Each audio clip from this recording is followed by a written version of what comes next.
Hey guys, welcome to another episode of Sneakerstans. In this episode, we swing by the fly crib of writer, blogger, podcaster, and obsessive sneakerhead Siddhant Mehta. Siddhant is one of the most insightful sneakerheads in this country, something that becomes all too evident as we go through this episode. Incredibly, he has just one pair of Nikes in his collection. Say what? Hi, my name is Siddhant Mehta, and I am a journalist and a podcaster and ever-loving sneakerhead. I am from Mumbai, and for many years now, I've been collecting sneakers. And I also have a podcast with a couple of friends of mine, Karan Agarwal and Suyash Barve. We go to the best bars in the city, the cheapest bars in the city, only the best quarter bars for you.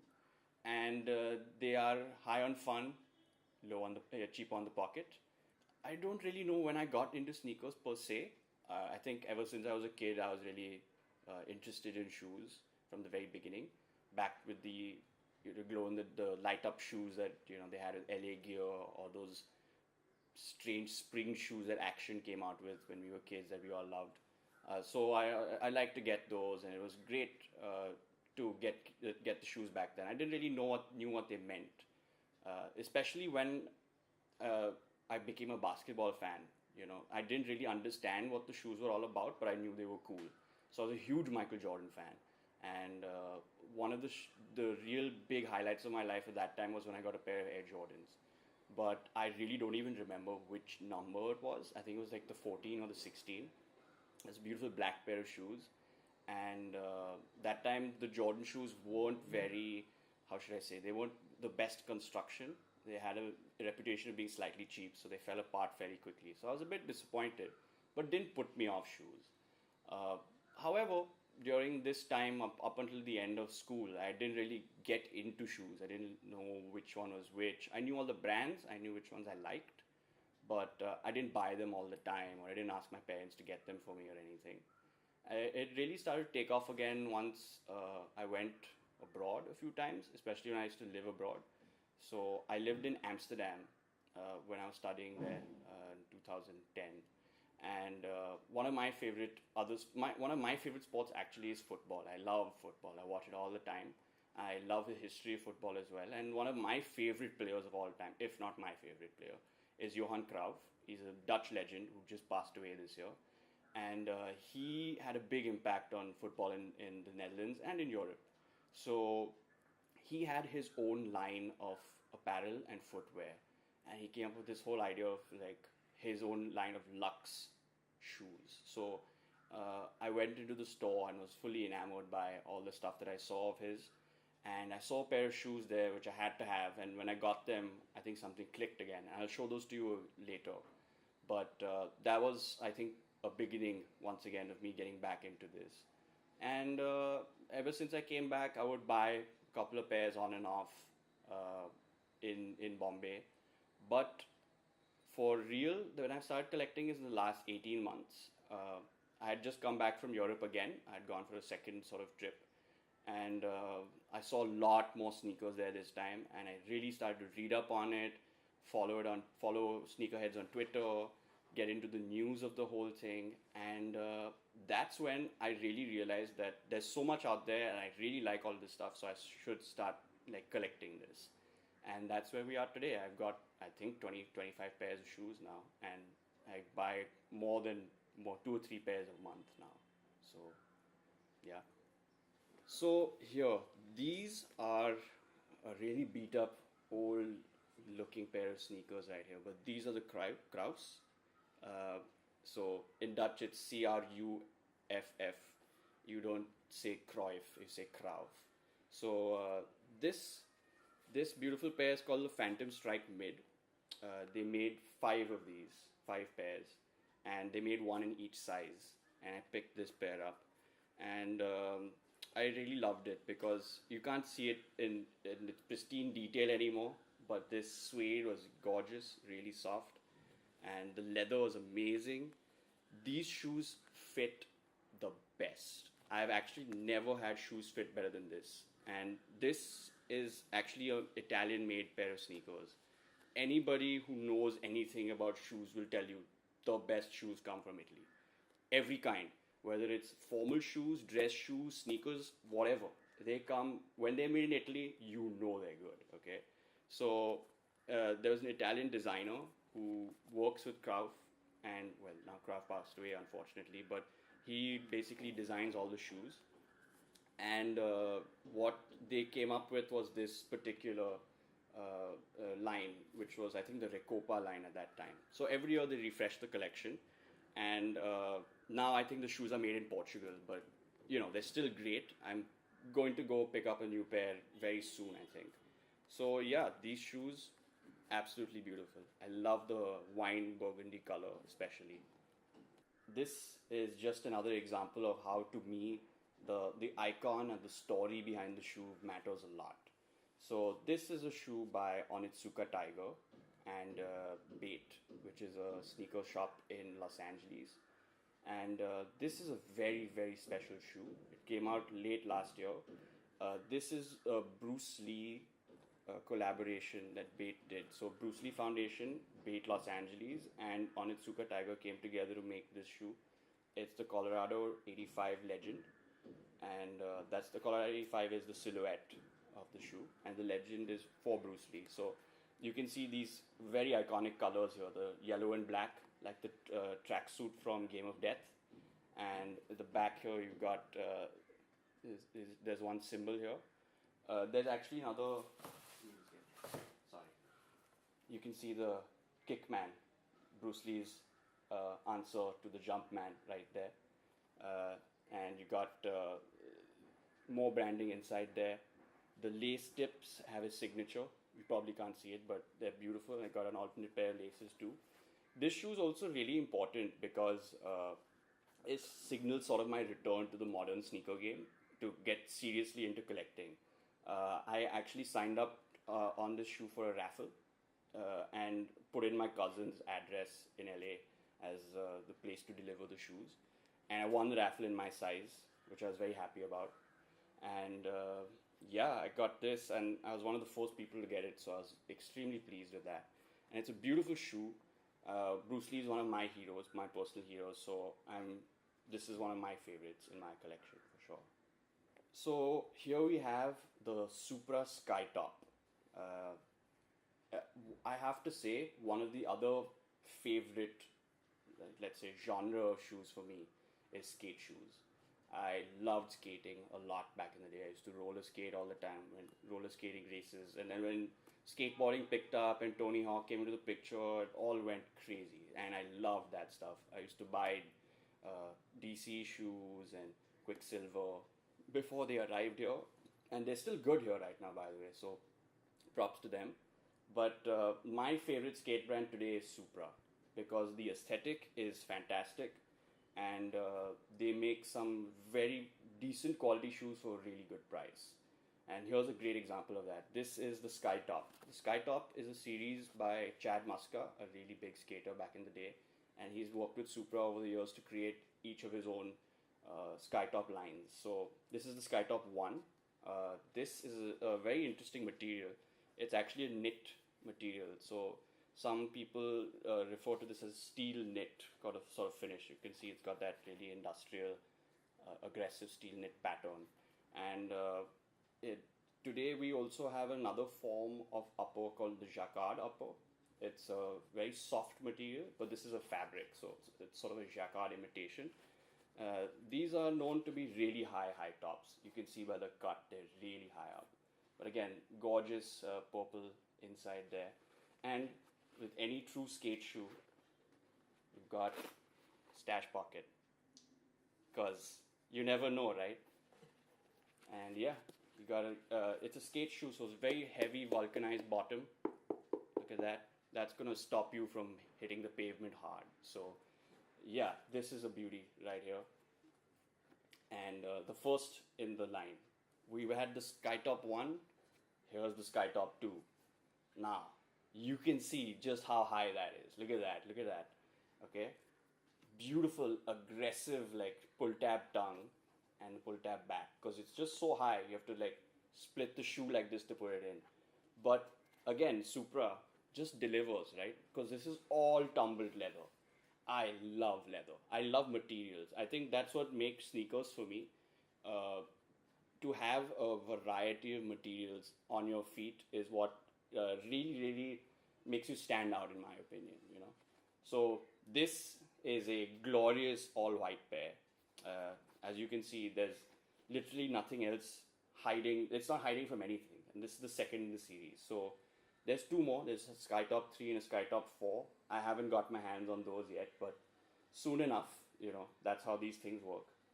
This is also really interesting because it's one of the few shoes that is like, it's almost a boot in that the aglets go up to 4 going up, but they're not boots. So yeah, again, heavy bottom just to take all that impact, and really nice padded fit, especially the ankle collars out here. So, your foot stays stable inside the shoe. I really love this pair. Yeah, I changed my shirt again. It's a hot day and I got a lot of t-shirts, so don't worry. We're going to go through a lot of t-shirts and a lot of shoes. So here we got a really beat up old pair of Adidas shoes. This is back when Adidas Originals was basically a box of random delight. Like, you had no idea what you were going to get. They had no idea what they were going to get. It was all priced very reasonably. It's when Originals didn't have a thinking behind it. So I think it's a rumor, but Adidas Originals, when it came out in Berlin, was just a whole bunch of old shoes that they had lying around, and they decided, hey, let's just sell all this stuff off, and they made another shop and they sold it all over there, and it just took off. So then they made it part of their line now. So when this shoe company came to India, people went ballistic, and one of the shoes that I really loved was this pair here. It's by Gonzales, MG, great skater, superb artist, and he's also come up with the Shmoo or Dolly, whoever you want to call him, and that's his like little design over there. It's a really, really, really simple pair of shoes, fully off-white, eggshell. Well, now it's totally yellow, but it used to be eggshell, and the trademark Adidas True Blue at the bottom there. It looked beautiful when it came out, and these black outlines really just set the whole thing alight. A cool skate shoe back in the day, and I picked it up for a real steal. Like, this was just sitting around. I think I got it for 1,800 rupees, and 60% off. So it was crazy. That's what I'm saying. Back then, it was so easy to like stumble upon stuff that people didn't understand the value of, and I'm so glad I did. So here we have my new pair of CRUYFF shoes. I really dig these because the leather is beautiful. It's this great navy blue, which you don't see very often. Like, this is usually used as an accenting color, not so much a main body color. And it's set off by this awesome pink heel counter, man. Look at that. That is stylish. And it's got the logo on the tongue embroidered in there. It just looks classy all the way around. Again, this shoe, it fits like a beauty, man. So this is one of the last purchases I made before I left Europe for the second time. So it's kind of apt that I picked these up as well, because I think my time over there was represented by finding stuff like this, shoe brands which haven't made it over here and probably won't. They don't have any plans of expanding anytime soon. So you can only buy them in Barcelona and Amsterdam or online right now. So I really like these. I think they're very stylish. They are kind of loud and expressive, but without going crazy, Sometimes you don't need glitter or Xeno or any of the other things that people tend to use to sort of draw attention themselves. If they do and it works for them, big ups. But I think this is another example of you can sort of be your own, you can dress down, be chill, and still show a bit of a funky side, So I really like these. So here we've got one of my many Reebok shoes. To be honest with you, I didn't think I'd end up with so many Reeboks, but frankly, when you talk about retro shoes or retro classics, the ones that sort of stay the most true or try the most with their stuff is usually Reebok. And for me, this pair is pretty special. I got them very recently. thanks to Sneakerstan. So big up Sneakerstan. This was a really, really cool buy and a really good hookup. So you guys have to check that out. These are the Storyvilles. So it's the silhouette here is the REEBOK NPC UK. They are clearly they're supposed to be indoor like training shoes from back in the day. These shoes, the story is really interesting. So a brand called Sneaker Politics, based in New Orleans, Louisiana, they've worked with Reebok on this silhouette. It's called the Storyville because in New Orleans there's a place called Storyville. It's a small district sort of area, not too many streets and things like that, but it's sizable enough where it sort of prostitution was legal for a while. New Orleans has a very different reputation in the United States. It's a very party, vibey city. It's a lot of fun. Even the Mardi Gras today is a little raunchier and fun, more fun than your usual party in the States. So what they did was they took the motif of these sort of legal bordellos and they sort of translated it to this shoe. So you've got this sort of beautiful quilted leather couch design, and this design you can see has this, cross stitching and all that. That's supposed to represent the sofas and the divans that are in these places, sort of nice luxury. And these D-ring hoop laces over here, they're also sort of like, not only do they look great to sort of set off this lovely burgundy shade, but also because again they have lots of metallic architecture in there, and it's all black and it looks great. If you look inside though, I don't know if you see it, but it's somewhere in here. The inside of the shoe, probably can't see it, but the inside of the shoe sort of has a lingerie kind of pattern in there, sort of like women's unmentionables, shall we say. So that's another great little detail if you put together things like this. And of course, classic gum sole bottom. Can never go wrong with gum sole, man. It's one of the best. So this is something that I've been sort of looking at a lot lately. Collaborations. The well thought through ones come across really nice, and this one, yeah, it's a beauty. Look at it. Okay, so this here is the Curry 2 Elite. Another hookup provided by Sneakerstan. So, you guys just keep giving me the good stuff right here. This is a great ball shoe. Now, I don't have too many pairs of basketball shoes. I've only started playing again after ages, sort of rolling back the years and trying to look like I know what I'm doing on the court and failing most of the time. But this is a great shoe.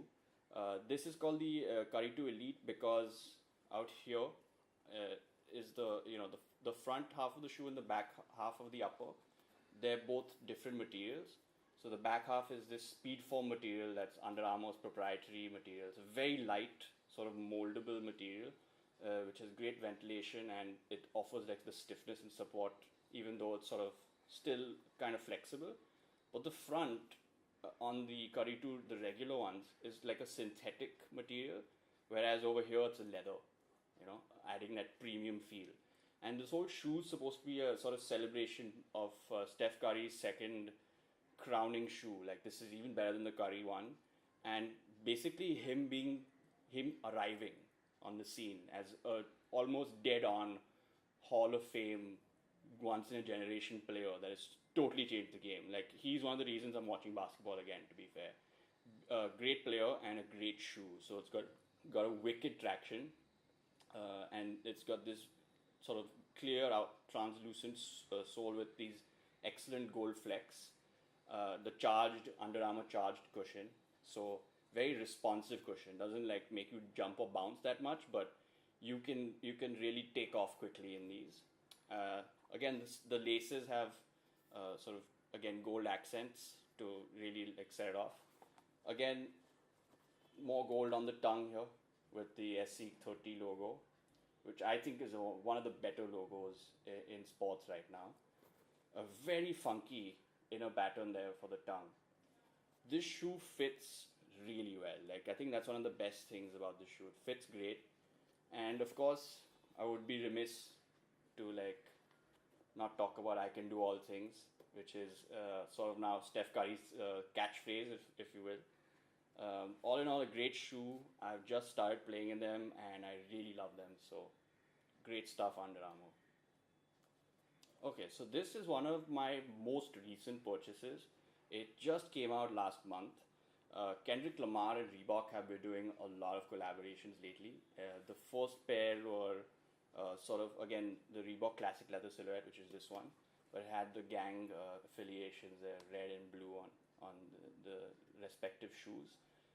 I think Kendrick, his approach to the shoes right now are to be very inclusive and to send out a kind of positive message. So that's what he's doing with some of his more well-known signature lines. So the second one, the Perfect Split, which is it's got a stitch across the center of the shoe, and it's like the shoe has a split personality. But this one is part of the Perfect Split pack. So I think there's 4 colorways in this.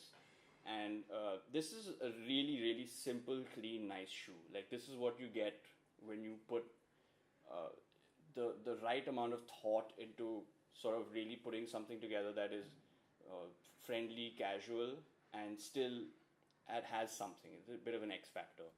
I really like the black leather over here, especially on the toe box. The perforated leather is what does a really good job. And of course, the sort of platinum white suede over here. It's a really different suede. It doesn't have sort of the fibrousy suede finish. It's a very napped, brushed suede, so it doesn't seem to run or cut or anything like that. I think it'll last pretty well. And of course, you got the sort of new wave of classic leather outsole. So they've got different colorways in here and surrounded by a different color over here. But this is gum and clear, a really nice colorway as well. So yeah, I really like these. I haven't put them on yet. I mean, I've only tried them on a couple of times. So looking forward to rocking these when the monsoons get over,